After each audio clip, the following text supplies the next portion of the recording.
इसी महीने में बुक कराइए और 11वीं शरीफ बगदाद शरीफ में मनाइए। फिर आज ही रब्त कीजिए अलवाहिद टूर एंड ट्रैवल्स से। Alwahid tour and travels, first floor, रूबरू जामिया मस्जिद, जेल रोड, अनून किला, रायचूर। फ़ोन नंबर है 8867732524 या फिर 8197702524। बड़े हजरत की बारगाह चलो, नूरे कौसर के साथ मिलके चलो, चलो बगदाद चलो, गौसे पाक के रोजे।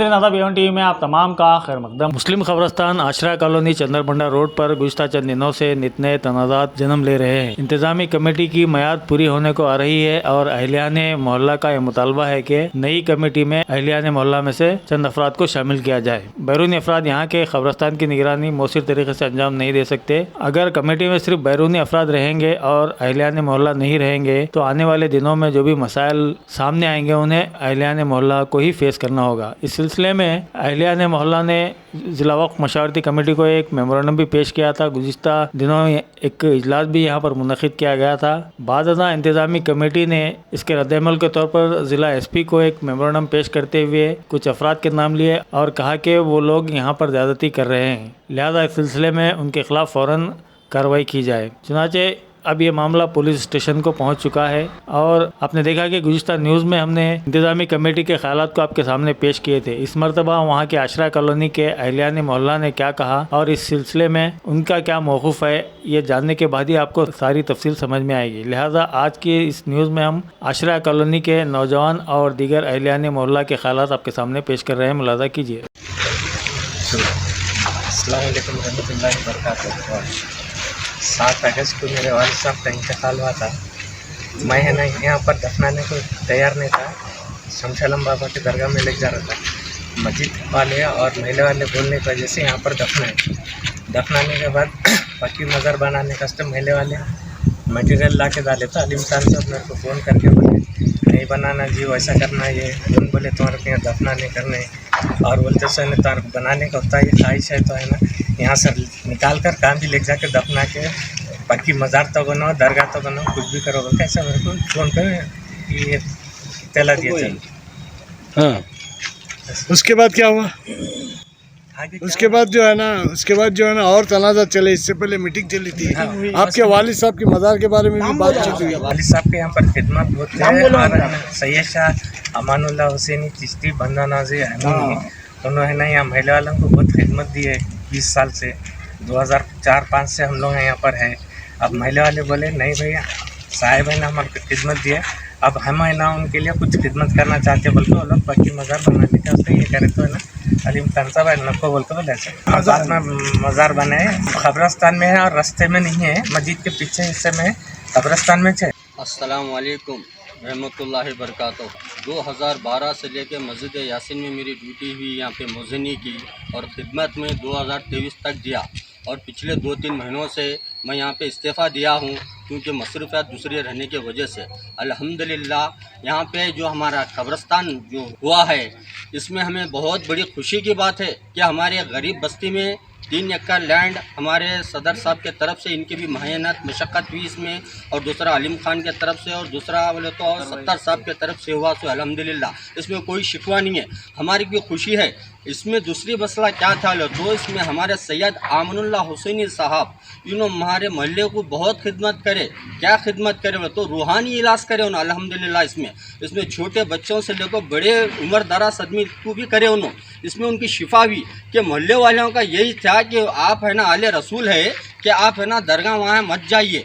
ये कब्रिस्तान में रहने से हमारे सदर साहब जाके बोले ये बारे में बात, यहाँ के मोहल्ले वालों को कभी भी होंगे अगर इंतकाल हुआ तो दफन करो बोले तो नहीं करते थे। कई को नहीं करते थे बोले तो देखो भाई जब है ना शेख मियाँबाद दरगाह में जब कब्रिस्तान है वहाँ के एक वली अल्लाह है उनकी नज़र करम रहती, इसलिए हमें उधर करते, यानी तो शमशाले बाबा हुसैनी में करते। यहाँ की वहाँ की है ना नज़र करम रहती इसलिए हम करते। ये सादा कब्रिस्तान है इसलिए हमें नहीं करते। तो इस वजह से है ना हमारे सदर साहब मस्जिद यासीन के और है ना नायब सदर साहब अब्दुल रहीम साहब इसमें कोशिश ये लोग क्या करे बोले तो लोबाली साहब हयात में थे तो जब उन्होंने कोशिश की खेड़ा गाँव था जब मेरे आटू को भेज को मंगा बुला भेजे उन्होंने। बुला भेजने के बाद आप है ना आके है ना आपकी जगह पता है मुझे है ना ये जगह पे करो बोलने के बाद ये क्यों करे बोले तो मोहल्ले के आदमी इधर दफन होना बोल के है ना 70 हमारे शेख महबूब आलम साहब सदर साहब और बोले तो हमारे अब्दुल रहीम साहब नायब सदर साहब इसलिए कर रहे थे मोहल्ले वालों को तकलीफ ना होने आगे बाहर ना जान दे इसलिए ये कर रहे थे। तो मोहल्ले वाले जब सादत रसूल नहीं है दरगाह नहीं है क्या नहीं है तो ये कोशिश इन्हों करे मोहल्ले मस्जिद में कमेटी करे ऐसा करेंगे हाँ करेंगे। तो मोहल्ले मस्जिद में कमेटी करने के बाद आगे बढ़ने के बाद लोब अली साहब का इंतकाल होने के बाद आपको यहाँ दरगाह शरीफ बना।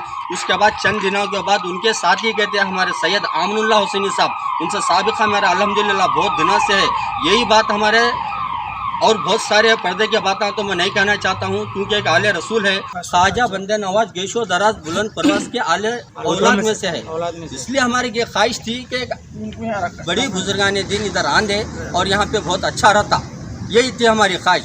और इसके बाद अगर कोई भी अगर ये करे बोले तो पब्लिक कब्रिस्तान में हमें उनको आने वालों को इधर रहने नहीं देंगे इंशाल्लाह मनमानी करने नहीं देंगे क्या सब। अरे पब्लिक कब्रिस्तान है पब्लिक कब्रिस्तान रहेगा और आगे भी रहेगा यहाँ पर कोई भी हाँ कफन दफन का इंतजाम हो जाएगा इंशाल्लाह अल्हम्दुलिल्लाह। यहाँ पे क्यों करे वहाँ पे क्यों करे बोल के अभी यहाँ किसको पूछ के रखना यहाँ कहाँ रखना वहाँ कहाँ रखना किसको तो पूछना रहता क्या कब्रिस्तान में जिसको जहाँ समझ में आता वहीं पे यहाँ हम जो रहते हैं यहाँ की मुसीबत जो है प्रॉब्लम जो है अच्छा जो भी है हम लोग यहाँ रहते हैं यहाँ रात और दिन क्या भाई हमारे को मालूम रहता है क्या है क्या नहीं है बोल के।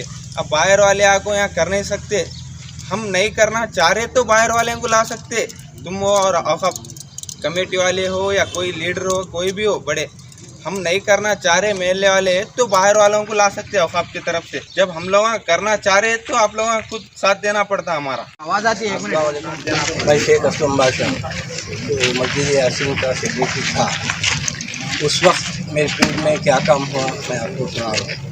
2016-17 में औक़ाफ़ से 1 लाख रुपये का ग्रांट आया तो 1 लाख रुपये का ग्रांट से हम काम शुरू नहीं कर सके। उसके बाद 8 महीने के बाद फिर 5 लाख का ग्रांट आया।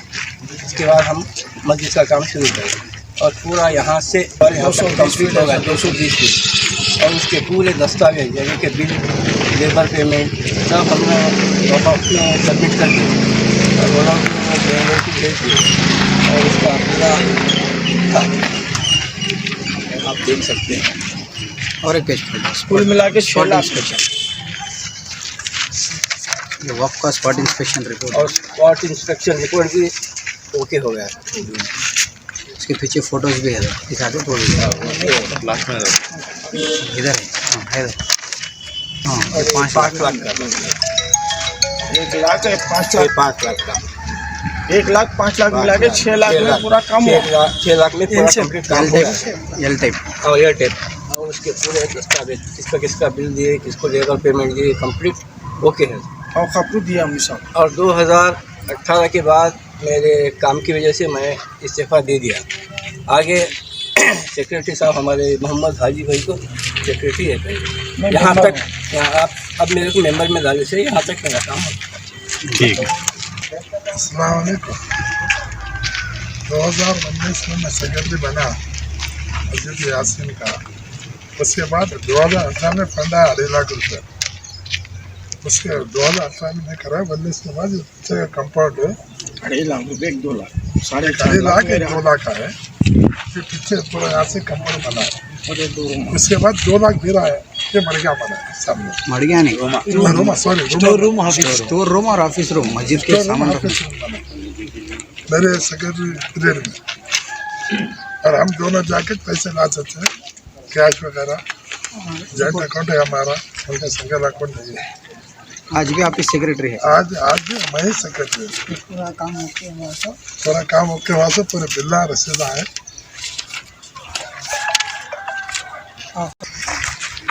आपको हिसाब पूछना है मस्जिद में आ सकते हैं औक़ाफ़ ऑफिस में जाकर भी हिसाब पूछ सकते हैं। बेटा में बोलने की आस करते हैं मस्जिद में आइए कभी भी आप फ़ोन करिए हम आते आज फजर में इशा में जोहर में कभी भी हिसाब पूछ सकते हैं। हिसाब पूरा आने की तरह हमारे पास साफ है। 10.5 लाख 4.5 लाख एक 6 लाख एक 10.5 लाख का काम वहाँ से है। पूरी तरीके से औक़ाफ़ को दे चुके हैं पूरा हिसाब भी औक़ाफ़ में दे चुके हैं। औक़ाफ़ में पूछ सकते हैं आप। ठीक है। आडिट रिपोर्ट है मस्जिद का हिसाब के बाद मस्जिद का हिसाब किताब 2017 से 18 तक, 18 से 19 तक, 20 से 21, 21 से 22 तक हमें पूरा एडिट कराए से औकात में सब काफ़ी है कार्ड। अब कभी भी देख सकते हैं, ये भी देख सकते हैं। मैं इस मस्जिद के जगह में मेरी एक सप्लायर दुकान है, 4 साल पहले मैं बना लिया। मस्जिद के सदर साहब से और कमेटी से बात कर बना लिया। खर्च मैं किया उसका मस्जिद को कोई एडवांस दिया ना किसी को एडवांस दिया। मैं ना बना लेके फिर 1000 रुपये किराया दे रहा हूँ मैं। और ये डब्बे डाले कोई एडवांस नहीं दिए, इन्हों सब डब्बे वाले पूरे 500-500 रुपये महीना किराया दे रहे। किराए के रूप में नहीं दे रहे, मैं हदिये के रूप में दे रहे। हाफिज़ साहब और मौजन साहब के लिए उनके रूप में दे रहे सर। अस्सलाम वालेकुम रहमतुल्लाहि बरकातहू। ये डब्बा मैं 2 साल से डाला सो मेरे पैसे खर्च करके, और महीना 500 रुपये दो बोले कमेटी वाले। तो बोला 500 रुपये इंशाल्लाह चला तो दे दूँ बोला मैं। तो फिर भी पूरी कमेटी है ना, ठीक है चला तो दो बोले। फर्स्ट डब्बा मेरा, महक भाई के बाद सप्लायर के बाद मेरा डब्बा फर्स्ट। तो 2 महीने 500-500 रुपये दिया मैं। उसके बाद पूरे 22 महीने तक 1 रुपया नहीं दिया। और परसों 2 महीने पीछे बोल दिया मैं 1 रुपया भी नहीं दे सकता साहब, मेरी गुंजाइश नहीं है। 2 महीने चलाया डब्बा में, बंद कर दिया। इधर कुछ भी नहीं चल रहा। मेरे रोज़ के इधर जॉब के पैसे खर्चा हो रहे मेरे उल्टा, रोज़ 100 रुपये। मैं घर को तो लेके जाने के बाद दूर जॉब के पैसे खर्चा हुए मैंने उल्टा यहाँ, वो वजह से बंद कर को रख दिया सो मैं। और मेरे बाजू मेरे एक दोस्त का है मैकेनिक, उन भी मेरे बराबर डाला, उन भी मैं 2-2 महीने का दे दिया। उसके बाद 1 रुपया किराया नहीं दिया हमें। क्या साहब, इसलिए हमें देना चाह रहे थे कि मस्जिद में कुछ मौजन साहब का, हाफिज़ साहब का कुछ हदिया बनना, वो नीयत से हम देना चाह रहे थे।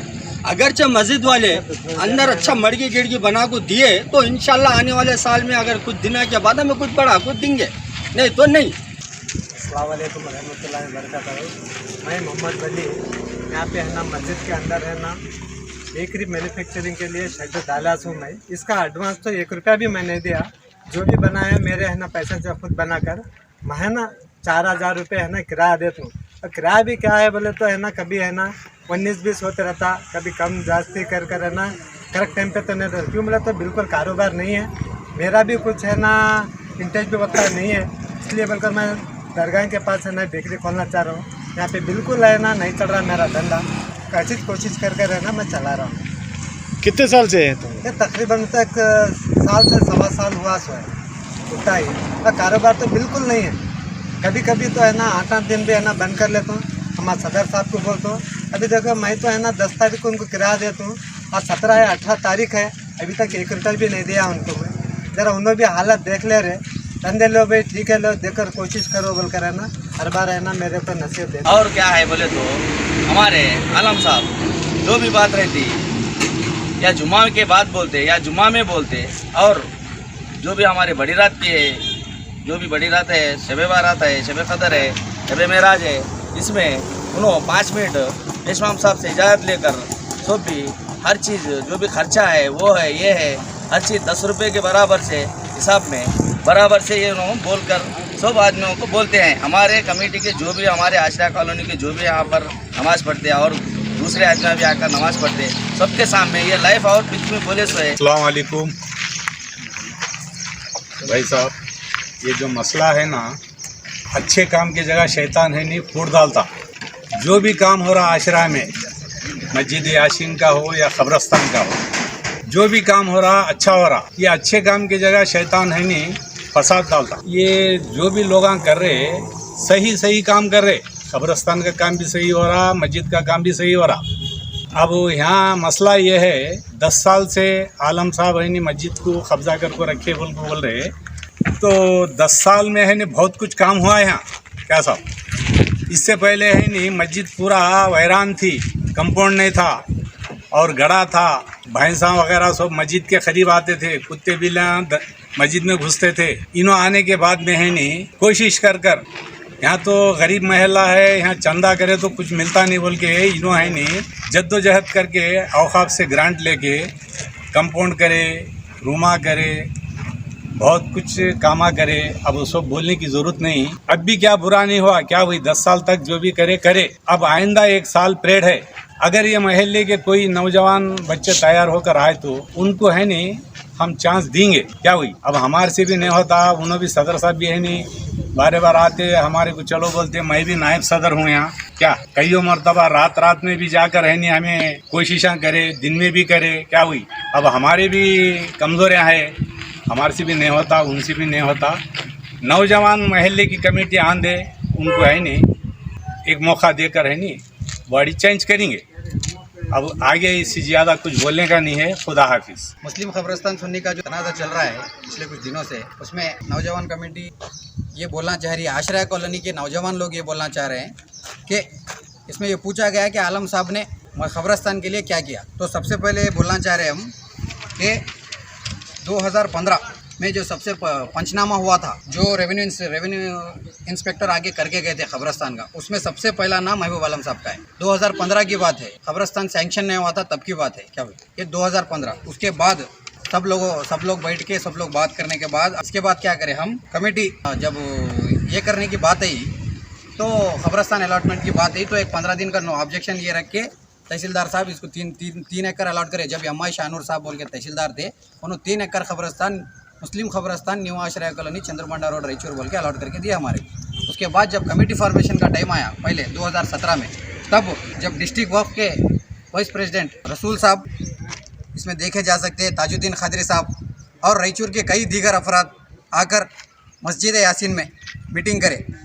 3 जुम्मा हैट्रिक ऐलान करने के बाद ये मीटिंग बुलाई गई, जिसके बाद ये कहा गया, एक कमेटी रेडी की गई जिसमें अब्दुल सत्तार साहब को प्रेसिडेंट रखा गया। 14 फरवरी 2017 को कमेटी बनाई गई, पहली कमेटी, जिसमें अब्दुल सत्तार साहब को प्रेसिडेंट, अलीम खान साहब को वाइस प्रेसिडेंट और दीगर अफराद जो बाहर से हैं उनको सेक्रेटरी, जॉइंट सेक्रेटरी, ट्रेजरर वगैरह बनाया गया। जिसमें मोहल्ले के 2 अफराद, अलाउद्दीन मास्टर साहब और महबूब आलम साहब, दो अफराद को मेंबर बनाया गया था 2017 की कमेटी में। अब बात कहाँ बिगड़ी बोले तो जब 9/5/2017 को सबसे पहले म्यूनसिपाल्टी का ग्रांट 10 लाख रुपए आया, म्यूनसिपाल्टी फंड आया जो ईराना कॉन्ट्रैक्टर को दिया गया। उसके बाद 25/4/2017 को वक्फ फंड आया 5 लाख रुपए। उसके बाद 15/12/2018 को फिर से वक्फ फंड 2.5 लाख रुपए आया। ये बोलने का मकसद ये है, ये क्यों आई बात बोले तो जब म्यूनसिपाल्टी का फंड आया था तो म्यूनसिपाल्टी वाले अपने तरफ से कॉन्ट्रैक्टर ईराना को लगाकर वहाँ पे कंपाउंड वाल ये करने के लिए बुनियाद डाले, खतरे की बुनियाद रेडी करके क्या करे, चौ तरफ उन्होंने अपना काम करके चले गए। जो वक्फ से 7.5 लाख रुपए आए थे उसका मिसयूज़ किया गया। उसका मिसयूज़ कैसा करे, जब जो वक्फ से फंड आया था, जो म्यूनसिपाल्टी का काम हुआ था, उसी के फ़ोटोज़ लेकर उसी को ये कर हमें वक्फ का ग्रांट इसमें लगाए बोल के अब्दुल सत्तार साहब, अलीम खान साहब और ना जाने कितने कमेटी के अफराद इसमें शामिल थे, सब लोग इसको मिसयूज़ करने का कोशिश करे फंड को। जब इसकी मालूमात आलम साहब को पड़ी तो उन्होंने एक RTI डाले। ये RTI की चिट्ठी हमारे पास मौजूद है आज भी। एक RTI डाल के म्यूनसिपाल्टी से निकाले, ये आलम साहब का नाम है यहाँ, उन्होंने RTI डाल को फंड्स के डिटेल्स निकाले। डिटेल्स निकालने के बाद उनको मालूम हो गया कि फंड्स में धांधली हुई। धांधली होने के बाद ये उन्होंने रायचूर वक्फ बोर्ड को लिखे, रायचूर वक्फ बोर्ड वाले कुछ एक्शन नहीं लिए। तब उमेर साहब रायचूर वक्फ ऑफिसर थे, नवाब चौधरी साहब उर्फ चौधरी चिच्चा, उन्होंने वक्फ के चेयरमैन थे। ये अफराद जब मौजूद थे वहाँ पर, उन्होंने कुछ एक्शन नहीं लेने के बाद बेंगलुरु को महबूब आलम साहब सीधा बेंगलुरु को लिखे, बेंगलुरु वक्फ बोर्ड ऑफिस, और जनाब BZ ज़मीर अहमद खान साहब, तब उन्होंने वक्फ मिनिस्टर तभी भी उन्होंने थे, जब उनको एक लेटर लिखा गया। लिखने के बाद बेंगलुरु से रायचूर वक्फ बोर्ड ऑफिस को एक लेटर आया जिसमें कहा गया कि इसकी तहकीकात कीजिए। जब तहकीकात करने की बात आई तो एक दिन कमेटी वालों को बुलाया गया रायचूर वक्फ बोर्ड की जानिब से। उनको बुलाकर ये पूछा गया कि आपके खिलाफ ऐसे ऐसे इल्ज़ामात हैं और उनके पास प्रूफ भी मौजूद है। ये जो है आफ्ताब दक्कन, मरहूम फजलुल्लाह हुसैनी साहब उर्फ अफसर साहब जो आफ्ताब दक्कन चलाते थे, उसमें आई हुई खबर वक्फ फंड का मिसयूज़ करे, वक्फ फंड में धांधली करे बोल के ये जो आई थी, ये खबर भी आपके साथ पास मौजूद है। इसका डेट मैं आपको बोलना चाह रहा हूँ 17 मार्च 2019। आज भी अगर किसी के पास ये पेपर है तो आप निकाल के देख ले सकते हैं। ये पेपर आप आज भी निकाल के देख ले सकते कि ये लोग फंड मिसयूज़ करे बोल के रायचूर वक्फ बोर्ड वाले बुला के इनको पूछने के बाद ये लोग क्या करें, निकाले इनको। ये लोग वहाँ पे अपनी गलती कबूल ले को क्या करें, हाँ भाई हमारे पास पैसे मौजूद है, हम आगे का काम कराते हैं बोल को कबूल लेने के बाद दूसरे दिन महबूब आलम साहब को बुलाया गया। बुला को क्या बोले, नहीं भाई उन्होंने गलती कबूल लिए, आप जो है इस मामले को यहीं करो, नहीं तो कौम की बदलामी होती, वक्फ बोर्ड की बदलामी होती। बोलने के बाद आलम साहब का काम इसमें कुछ ये नहीं था। उन्होंने क्या चाह रहे थे, कंपाउंड वाल बनना चाह रहे थे, फंड्स का सही इस्तेमाल चाह रहे थे, जो बाद में सही इस्तेमाल किया गया कंप्लेंट करने के बाद। इसको देख के आलम साहब क्या कर रहे हैं, खामोश हो गए।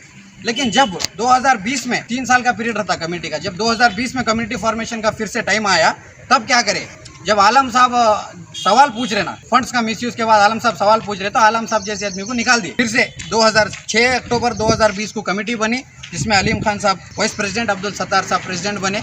ये 11 लोगों की कमेटी बनाई गई, जिसमें एरिया के एक भी आदमी को ना इन्फॉर्म किया गया। इससे पहले कि जो भी मीटिंग्स होते थे कमेटी को लेकर, कब्रस्तान को लेकर, मस्जिद यासीन में हुआ करते थे ये, लेकिन 2020 में फेक पब्लिक नोटिस लग जाकर, बनाकर, कहीं दूर बैठकर रेजोल्यूशन रेडी कर हम मुस्लिम कब्रस्तान वाले ये कमेटी रेजोल्यूशन पास करे बोल को लग जाकर वक्फ को जो है बेवकूफ़ बनाने का काम करे, उसको भी रुकाने की कोशिश करे, उसको भी गलत हो रहा बोल के रुकाने की कोशिश करे। लेकिन जब तक बहुत देर हो चुकी थी, इसीलिए वो नहीं रुकी।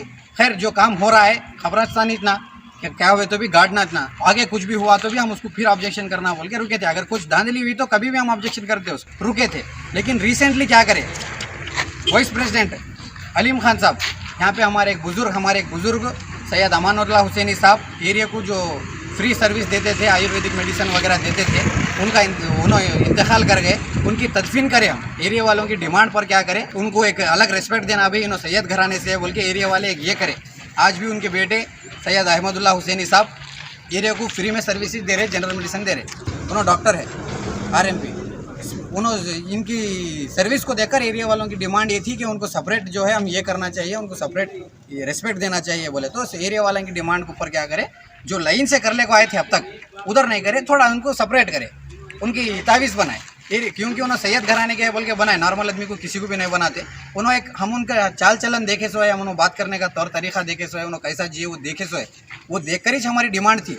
नहीं बोले तो हम किसी भी नॉर्मल इंसान को ऐसा एंटरटेन नहीं करते थे। जब ये काम हुआ तो वाइस प्रेसिडेंट अलीम खान साहब अमानुल्लाह हुसैनी साहब के फर्जंद सैयद अहमदुल्लाह हुसैनी साहब को फ़ोन करके आयल फाइल गिन के गलत सलत बातें करे और बोले किसको पूछ के गड़ाया तू, किसको पूछ के गड़ाया तू, इधर क्या तो उधर निकाल ले को दूसरी जगह गड़ा ले, नहीं तो मैं निकाल को फेंक दूँ डेड बॉडी को बोल को बोले। तो जब क्या करे, उनके फर्जन अहमदुल्लाह हुसैनी साहब आके सदर साहब को बात करे, मस्जिद के सदर साहब को बात करे, एरिया के लोगों को बात करे। तो एरिया के लोग क्या करे, एक जुम्मा में यहाँ ऐलान करके मस्जिद यासीन में 27/8/2023 को कब्रस्तान में मीटिंग बुलाई गई। कब्रस्तान में मीटिंग बुलाने के बाद इसमें अलीम खान साहब भी मौजूद थे, सत्तार साहब भी मौजूद थे, शमशुद्दीन साहब भी मौजूद थे और आप A1 TV वाले भी उसमें आए, आपको भी मालूम है। तब क्या हुआ, तब लोग कमेटी वालों की तरफ गुस्सा जाहिर करे, ये क्या पब्लिक प्रॉपर्टी है, क्या तुम्हारी पर्सनल प्रॉपर्टी है, क्या पब्लिक का चलता है, क्या तुम्हें बोले जैसा चलना बोल को लोग सवाल करने के बाद, और लोग उसके साथ साथ ये भी पूछे उनको, ये जो एलिगेशन महबूब आलम साहब आपके ऊपर लगाए थे 2019 में वक्फ ग्रांट को मिसयूज़ करने का, उसके बारे में आपका क्या ख्याल है बोले तो उसका जवाब उनके पास कुछ भी नहीं था। कहीं को बोले तो उन्होंने गिल्टी है, उनको खुद को मालूम है कि उन्होंने गिल्टी है। उस दिन उन्होंने क्या करे, नहीं लो भाई हमारे से गलती हो गई, माफ़ी चाहते हैं हम बोल को क्या करें, आप नेक्स्ट आप लोगों जो कर लेना है कर लो, हमारे क्या करना है बोल को उनको चले गए। ये बात हम उस दिन कहीं को नहीं बोले तो कौम की बेइज्जती होती, जो होना है मसला अच्छे से हल हो रहा बोल के उस दिन नहीं बोले थे हम। ये बात आज बोलना पड़ रहा क्योंकि उन्होंने हमारे ऊपर इल्ज़ाम लगा रहे, हम उनके कामों में आड़े आ रहे बोल के बोल रहे। हम उनके कामों में आड़े नहीं आ रहे, हम कब्रस्तान को कब्रस्तान की तरह रहने दो बोल रहे। हमारा उसमें कोई पर्सनल मुफाद नहीं है। कब्रस्तान में हमें तदफीन चाह रहे, कफन दफन होना। अब उसमें तुम्हें पर्सनल, हमें उसमें मड़गियाँ बनाते, मदरसा बनाते, रूमा बनाते बोले तो मोहल्ले वाले इस चीज़ को राज़ी नहीं है। मोहल्ले वाले कहता हुए तो भी मोहल्ले वाले जहाँ गढ़ने का उन हुए तो भी वहाँ से अंदरून खिले से रंधे, वहाँ से एलबीएस नगर वाले भी यहाँ को नहीं गढ़ते, उन्होंने जाको वहाँ शमशालम बाबा की दरगाह में कफन दफन कर लेते। यहाँ आने वाले, यहाँ दफन होने वाले कौन है, एरिया वाले हैं। इसीलिए एरिया वालों को अब जो ये लोग करे हैं, एरिया वाले अब इनको आगे से नहीं देखना चाह रहे नहीं। और एक बात उनका कहना ये है कि एरिया वाले कमेटी में रहते नौजवान बच्चे, मगर सरपरस्ती अब्दुल सत्तार साहब और अलीम खान साहब की रहने बोल के वो लोग बोल रहे। मेरा सवाल है क्यों? पहले से खिदमत करे हैं वो लोग, बहुत सी खिदमत करे हैं वहाँ पे, खिदमत किए हैं। खिदमत हम इसलिए वो जब ये बात बोले थे, खैर भाई आप अच्छा काम करें, आगे से हमारा दूसरों को मौका दो बोल कई को बोले तो उनके ये सब चीज़ें हम बाहर नहीं लाए थे। हम आज बाहर लाको बोल रहे नहीं। उनकी सरपरस्ती आप लोग कबूल कर सकते, करते क्या? सरपरस्ती की कब्रस्तान को जहाँ तक बात है, सरपरस्ती की किसी की जरूरत नहीं है। क्या भाई, मस्जिद को फंड लाना वो करना, आपको कब्रस्तान अल्हम्दुलिल्लाह 4 गेटा है कब्रस्तान को, कंपाउंड वाले इताज बस कब्रस्तान को। इससे आगे हम फिर वहाँ पर्सनल मदरसा बनाते, ट्रस्ट बनाते बोले तो हम उन्होंने काम अच्छा करना चाह रहे हैं। यानी नौजवान लड़कियां को जो है ना मशीना लेकर के उनको टेलरिंग सेंटर डालना चाह रहे हैं, दीनी मदरसा खोलना चाह रहे हैं। उन्होंने कितना काम अच्छा करे बोल को हम आपको बताए, काम अच्छा करे, लेकिन आगे उन्होंने क्या करना चाह रहे, कुछ लोगों के सामने, कुछ अफराद के सामने ये भी बोले हैं कि मैं कंपाउंड वाल के बाहर बना रहा हूँ, कंपाउंड वाल के अंदर बना रहा हूँ, क्या उधर की जगह मैं लिया सो हूँ बोले सो है। उसके कुछ दस्तावेज रहे तो उन्होंने बता दे, हमें उनको क्या तो भी कर लेंगे, उधर की जगह वो छोड़ देते, कब्रस्तान के अंदर उन्होंने क्या भी नहीं कर। क्या भाई उन्होंने क्या बोल रहे, मैं 26 लाख रुपए मेरे अम्मी के हज के पैसे लगा को, 26 लाख रुपए मेरे अम्मी के हज के पैसे लगा को मैं इधर कब्रस्तान को लगाया। बोल रहे 26 लाख में 5-6 जने हज कर लेते थे हजरत, आप 26 लाख की बात कर रहे। 5-6 जनों का हज हो जाता था। आपकी अम्मी खैर मरहूम है, उनके बारे में मैं ज़्यादा बोलना नहीं चाह रहा हूँ। आप जो भी पैसा खर्चा करें आप बेहतर जानते हैं। मैं समझता हूँ कब्रस्तान में पर्सनल पैसा डालने की आपको ज़रूरत ही नहीं थी। जितना कब्रस्तान रेडी था उतना रेडी था, उसमें मैं फिर ये करता हूँ वो करता हूँ बोले तो उसकी ज़रूरत भी नहीं थी। आपका नीयत क्या है आगे बोले तो आप आगे वहाँ ट्रस्ट बनाना चाह रहे, ट्रस्ट बना को उसको हमारे बाप की जागीर करे सरकार करना चाह रहे, ये हमें करने नहीं देते नौजवान बच्चे। ये नौजवान बच्चे एरिया के लेकर कुछ जिम्मेदारियाँ रखते और एरिया की जहाँ तक बात है नौजवान बच्चे हमेशा रेडी है सर्विस देने के लिए। तुम्हारे वालिद साहब के ऊपर पर्सन जाके एसपी के सामने कंप्लेंट भी की, एसपी साहब के सामने, तो उसका क्या हुआ रिएक्शन? वही अगर इन्हों कुछ पैसा का धांधली करते और हम सवाल करते तो हम गुंडे हो जाते। अगर उन्होंने पैसे का धांधली करे तो चुपके बैठना, चुपके बैठे वाले कमेटी में रहते, अगली कमेटी में। अगर सवाल करे तो उनको अगली कमेटी से भी निकाल दिया जाएगा और इनको जो है गुंडा बोला जाएगा, रोडिज्म कर रहे बोला जाएगा। वैसा कुछ हुआ नहीं, वैसा कुछ करे नहीं। एरिया के सभी लोग वहाँ पे मौजूद थे। एरिया के लोगों की रजामंदी पर आने वाले अब एक महीने में 6 अक्टूबर 2023 को इनकी बॉडी ख़त्म हो रही। हम यही डिमांड रखते हैं, कब्रस्तान को कब्रस्तान की तरह रखना, इसको ट्रस्ट वगैरह बनाने की कोशिश मत करो। और एरिया के लोगों की डिमांड ये है कि एरिया में फुल कमेटी एरिया के लोगों से रहना, एरिया के लोगों से भरी रहना, एक भी इसमें आउटसाइडर नहीं रहना, क्योंकि आउटसाइडर्स यहाँ पे आपको तदफीन करने वाले नहीं है। नहीं, और एक बात तो उन्होंने भी खैसर हुसैनी साहब भी इल्ज़ाम लगाए कि यहाँ के कुछ लोग मिलकर यहाँ की ज़मीनात बेचकर खा रहे हैं, काउंसलर के साथ मिलकर या किसी और के साथ मिलकर। ये उनका इल्ज़ाम है कि उसको भी जो है ना आप लोग आवाज़ उठाओ, हम भी आपके साथ हैं, आप हमारा साथ दो बोल के उन्होंने जो बात बोले उसके ऊपर आप क्या बोलना चाह रहे हैं? 21/12/2017 जब सैयद नूरुद्दीन हुसैनी साहब वो काउंसलर थे, तब खैसर हुसैनी साहब सबसे पहले ये धंधा उन्होंने शुरू करे, बेच को खाने का जगह। क्या भाई ये धंधा का पानी उन्होंने शुरू करे, उनके बाद दूसरे जने कर रहे होंगे। 21/12/2017 को डीसी साहब को एक कंप्लेंट दिया गया। किस बारे में दिया गया?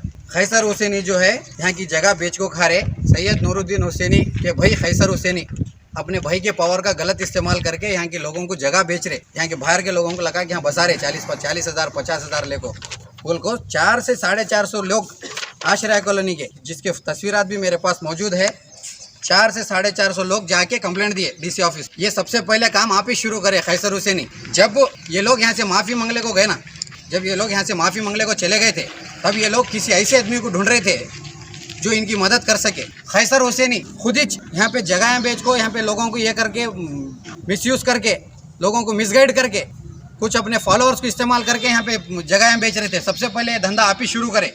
फिर आपके ऊपर भी इल्ज़ाम डाल रहे हैं, आपके चाचा उनके ऊपर इल्ज़ाम डाल रहे हैं, आपके वालिद साहब के ऊपर इल्ज़ाम डाल रहे हैं आलम साहब कि आपके वालिद साहब आपके चाचा उन्होंने मिलकर यहाँ के काउंसलर को रुकने बल्दिया को लेकर यहाँ की जगह बेच के खा रहे बोल के उन्होंने भी इल्ज़ाम डाल रहे हैं आपके। महबूब आलम साहब का ना शेड से कोई लेना देना था, ना है ना आगे रहेगा। पहले भी नहीं था, अभी भी नहीं है, आगे भी नहीं रहेगा। रही बात उन्होंने जिसका दूसरों का नाम लिया, आप उनसे पूछ सकते, उन्होंने क्या कर रहे हैं उनको मालूम। जहाँ तक महबूब आलम साहब की बात है, मैं उनका क्लैरिफिकेशन देना चाह रहा हूँ। जब हम लोग ये करे थे ना, तब जाकर इन्हों एक ऐसे मसीहा को ढूंढ रहे थे जो इनको बचा सकता कब्रस्तान की कमेटी को। तो कौन है वो मसीहा बोले तो खैसर हुसैनी। तो ये लोग क्या करे, सब जने मिल को मीटिंग कर को, अरे हाँ ऐसा नहीं वैसा नहीं बोल को जाको बोले एसपी साहब को कंप्लेंट दिए कि हम मिसगाइड कर रहे लोगों को, हम ये कर रहे बोलते। क्या भाई उनको कहीं पे इतना बड़ा लखब दे रहे चोरों के मसीहा बोले तो उनके प्रूफ यहाँ है हमारे पास। इनके ऊपर खुद ही चेक 307 का केस है, हाफ मर्डरर है खैसर हुसैनी। इनके ऊपर जो है एक 307 का केस है, एफआईआर का भी मेरे पास मौजूद है। हमें आपके साथ आने की जरूरत नहीं है, हम चोरों का साथ कभी भी नहीं दिए ना देते। आपको अगर उतना गरीबों की हमदर्दी थी तो लॉकडाउन में आप एक दिन भी नहीं दिखे गरीबों आश्रय के लोगों के साथ। शटडाउन तोड़ रहे थे, सबसे पहले मैं बुलडोजर के आगे सो गया था, तब खैसर हुसैनी नहीं दिखे। हालांकि ये क्लैरिफिकेशन ये भी देना चाह रहा हूँ, अगर कोई लेटर दिए शेडा निकाल को फेंको बोले तो खैसर हुसैनी गरीबों का भला नहीं चाह रहे, गरीबों के शेडा तोड़ना, उनको घर बेघर करना चाह रहे। आप जो है गरीबों के मसीहा बनने का ढोंग न को करो। पूरे रेचुर को मालूम है आप कितने बड़े फ्रॉड है बोल के, ये हम बार बार बोलने की ज़रूरत नहीं है। खैर अगर आपको इससे ज़्यादा कुछ जाना है तो या तो फिर पर्सनल में मिलो या तो फिर मीडिया के ज़रिए पूछो, उसका भी जवाब हमारे पास है, उसके भी एक पेपर हमारे पास मौजूद है। और आपको मस्जिद का जहाँ तक ये है, आपको आप जो भी है सेक्रेटरी साहब, मस्जिद के सेक्रेटरीज और मस्जिद के कमेटी लोग और मस्जिद के कमेटी वाले और मुसल्ला, हर चीज़ का हिसाब आप बताए हैं, वक्फ में मौजूद है। और आपको जिस भी अपराध को मस्जिद के फंड्स के बारे में अगर कोई डाउट है तो आधी रात को फ़ोन करके आके बैठो, फ़ोन करो, आओ मस्जिद में बैठो, तुम्हारे को क्या क्या एक एक रुपया कहाँ खर्चा हुआ बताते। इस बात को हम हक पे, और जो आगे पीछे के जो लल्लू पंजवा उनके पीछे आको हैट्स ऑफ कर रहे, इनके बारे में हम ज़्यादा क्लैरिफाई नहीं करना चाह रहे। आपको जो मालूम है उस बारे में बोलो, आपको जो नहीं मालूम है उस बारे में बोल को आप कुछ भी फ़ायदा नहीं। पहले आप जो लोग इनका नामालूमात रखते हुए इनका साथ दे रहे थे, अल्लाह आपको एक मौका दे रहा, हम इतना सब क्लैरिफिकेशन कर रहे, फिर भी आप अगर इनके साथ देना चाह रहे हो तो अल्लाह से आपके ऊपर रहम कर। और मैं 27 अगस्त 2013 को रेचुर में नहीं था, फिर भी मेरा नाम लिखाया गया, मैं पुलिस स्टेशन में मेरे को बुलाया गया, मैं जाको मेरा क्लैरिफिकेशन देखो आया। अरे भाई साहब, आप लोगों का काम ही ये है, आप लोगों का काम ही ये है कि कौन सवाल उठा रहा है उसको टारगेट कराना, उसको ये करना। ये सब कामा छोड़ो, अल्लाह की राह में अल्लाह की राह में चलो, अच्छे राह में चलो, अल्लाह आपको अच्छी अक्ल देने बोल को हमें भी अल्लाह से दुआ करते। और जहाँ तक आलम साहब क्या करे बोल को सवाल हम भी उठे, उसको ये बोलना चाह रहे हम, जब से आलम साहब आए तब यहाँ पर हम आए, तब हम देखे यहाँ के लोग बोर का पानी पी रहे थे। एरिया में करंट का मसला था, एरिया को पाइपलाइन नहीं थी, एरिया में एक सिटी बस, यहाँ को एक सिटी बस नहीं आती थी। ये सभी इश्यूज को नोटिस कर को आलम साहब की सदारत में 8/1/2013 को म्यूनसिपालिटी के सामने 2 दिन का धरना दिया गया। आश्रया कॉलोनी आलम साहब की सदारत में पूरे आश्रया कॉलोनी वाले जाको वहाँ बैठ को 2 दिन खाना पका खा गए, हमारी डिमांड्स पूरी होना बोल धरना दिए। जब जाको हमारे को कृष्णा का पाइपलाइन आया, ये साल 2013 की बात कर रहा हूँ मैं, 2013 में सैयद यासीन साहब एमएलए थे, तब की बात, जब यासीन साहब का आखिरी पीरियड चल रहा था, तब यासीन साहब के फंड्स में जो है वहाँ से यहाँ तक कृष्णा का पाइपलाइन आया। आप लोगों को मिसगाइड ये कर रहे कि हम हमारे नूर भाई के पीरियड में आया, नूर भाई काउंसलर बाद में बने अगस्त में, लेकिन ये आने का मार्च अप्रैल में आ गया था। यासीन साहब के फंड्स में काम हुआ, आप लोगों को मिसगाइड मत करो, आपके भाई में आपके भाई के पीरियड में हुआ बोल को। आपके भाई अगर देना चाहते, पानी देना चाहते रहे तो उधर भी देते थे, उधर भी देते थे, खाली एक ही चीरी एक नहीं देते थे। हम नौजवानों की डिमांड बहरहाल ये है खबरस्तान को लेकर कि भाई खबरस्तान को खबरस्तान की तरह रहने दो, बाहर वालों की जरूरत नहीं है। आप लोग करेज बोल रहे, आप लोग नहीं करे बोल को भी नहीं बोल रहे, आप लोग करे लेकिन आप लोग ये बोल रहे कि दूसरे जने क्या भी नहीं करे बोले तो गलत। हमें जब म्यूनसिपालिटी का फंड, वक्फ का फंड कुछ भी नहीं आया था ना, जब मोहल्ले के नौजवान बच्चे खुलाड़ा लग जाको वहाँ का जंगल कटिंग करे, हर इतवार करते थे। ये बात अलीम खान साहब के और सत्तार साहब को बहुत अच्छी तरीके से याद है। खैर उन्होंने आज कबूल नहीं कबूल लेंगे वो बात अलग है। मोहल्ले के नौजवान क्या करे, मोहल्ले के लोग क्या करे, एक एक बात हमारे पास है। आज खुलासा हुआ, जो लोग इसके बाद भी उनका गलत का साथ देना चाह रहे हैं उनको अल्लाह रहम करना बोल को हमारे ये है, दूसरा क्या।